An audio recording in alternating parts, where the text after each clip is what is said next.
Welcome back to my channel, LR Xian. Now, we will review the next chapter of Grappler Baki, the prehistoric pickle arc. It's the chapter where Hanma Baki used his secret technique to seriously damage the prehistoric man. But what kind of technique did he use? Let's find out. But first, please know that you can buy the new Grappler Baki volume collections, Baki the Grappler Season 1 and 2 DVDs, and Bandai's Grappler Baki figurine on the link on the description below. By buying, you can help the channel grow and release more Baki videos. Please subscribe and let's begin. The chapter starts inside the Karakuan underground arena. The prehistoric man is helplessly lying on the ground. He tried to stand up after receiving the devastating blow of Hanma Baki. And he tried to walk closer to the young man. However, before he can even take a step, the prehistoric man falls to the ground once again. The spectators then commented, "Wow, he fell down like a tree." Retsu. "What is going on?" questioned by Hanayama. Retsu replied, "Even I was unable to see it clearly. And words might be unable to describe it. The blow of the ancient times. And the blow of modern times. He was able to withstand them and remain standing due to the extreme physical toughness of Pickle's body. I am sure that Baki noticed it as well.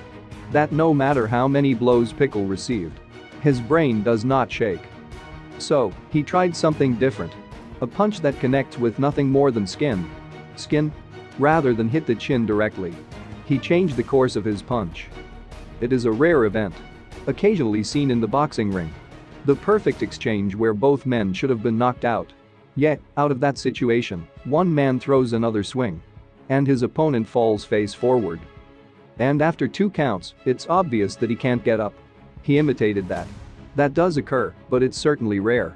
The results are nothing less than surprising. A person who has withstood a punch covered in a cushion will faint from mere contact with the cushion.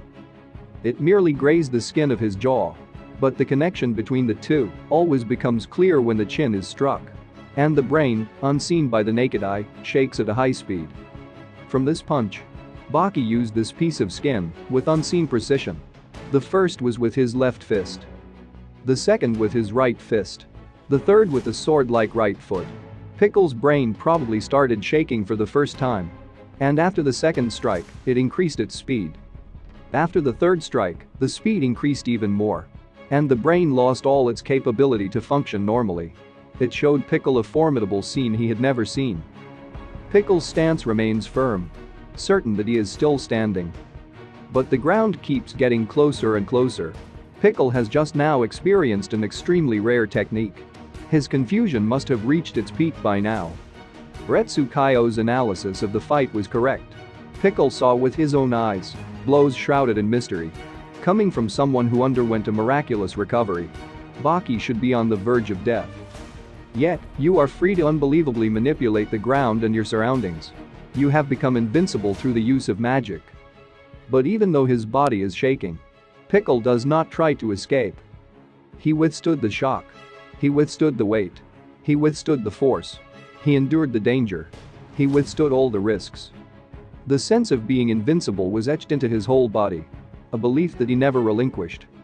Then he came to our time. And once again, he was challenged. By these little big men. Still able to inflict him with pain. But his body also withstood that pain. But this was his very first time. Experiencing something beyond his imagination. Slamming into the ground was a sensation he could never have described. For 2 full counts, he was out. The ground never moved. It was something that had never happened before. Pickle's body that never moved unless instructed, moved unwilling. Even this big guy's impact cannot be compared to. The Homo erectus could barely see the figure of this little earth-moving giant. Baki then thinks, "Not yet. My body still isn't functioning properly. I still haven't recovered from the shock of falling down twice. But the game is still on." All of a sudden, Hanma Baki did a weird and familiar stance. Everyone became surprised. Then Baki walks towards the prehistoric man. He is thinking, "Pickle. Sorry." Retsu Kaio then thinks, "I get it. That is what it is." Then Baki continued, "I was playing around. But now, just for a little bit. You will become messy. You noticed it, and this is your answer. The reason why everyone failed. You are a genius. A real fighting genius. Then Hanmabaki suddenly stomped the ground. And he unleashed a devastating slap. The spectators then commented, "Pickle, you must feel like you're in hell. Could you explain Retsu-san? His fists are like whip strokes." Hanma Yujiro's son has just shown that he is capable of being his equal. Then we see the prehistoric man howling in pain. Hanayama then said, "He's in pain. A guy that tough, and he's in pain. Wait. What? There's an imprint of his hand on his back. That's Benda. It's a technique based down from Japan's way of the void fighting style. In Chinese Kenpo, it is taught as the Columbus egg technique. Relaxing the muscle to an absolute level. Mastering the use of bodily tension to a high degree. Oddly, when the tension becomes lax, the legs and hands become heavy. Finally, even facial expression loses all tension. And the body finally becomes like a whip. Coming to this point, the difference between the weak and strong disappears. Why? Because this technique aims for a human mechanism that's equal between everyone. From a well-trained muscular body to a teenage girl's soft skin. An open palm hit with bodily tension mastered hurts all the same. Getting hit with a pow, Hanayama, between you and a baby. For you, the pain is pretty much nothing. But getting hit with a slap, oddly enough, the pain felt from the immortal Hanayama and a newborn baby isn't that much different. I see. Agreed by both Hanayama and Takugawa. Then Hanmabaki unleashed another Benda technique, leaving Pickle with an intense amount of pain. And most likely, out of all the species and organism on Earth that have appeared through the millennia of Earth, all those billions of creatures, there hasn't been one that attacks the skin in such an indiscriminate manner as a whip. That's certain enough.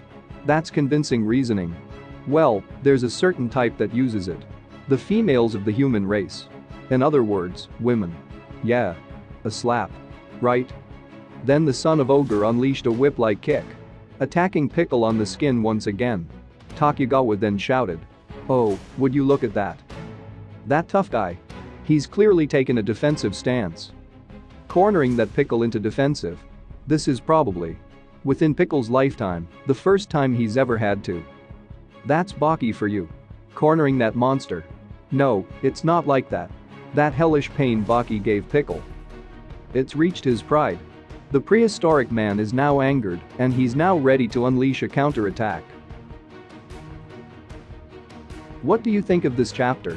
Do you think the prehistoric man can still have a comeback in this match? Comment down your opinion below. Special thanks to Juan, the Broken Monarch, Stranger Dragons Prevail, Xanda Claus, Sam Shires, Lamonta Denson, Aaron Wieland, Valente Jr. Villegas, James Berry, Evan Edrock, Caleb, Daniel, Shade Jackson, Dr. Manhattan, Francois, Kinrob 1, Momo, I Meet Rabbit, and Kevin Ackwood for helping our channel by being a patron. We really appreciate your help. If you want to support my channel, please subscribe to my Patreon, LR Xian. I will put a link in the description below. Our next video will be about Hanmabaki, the worst fear of Pickle. Stay tuned.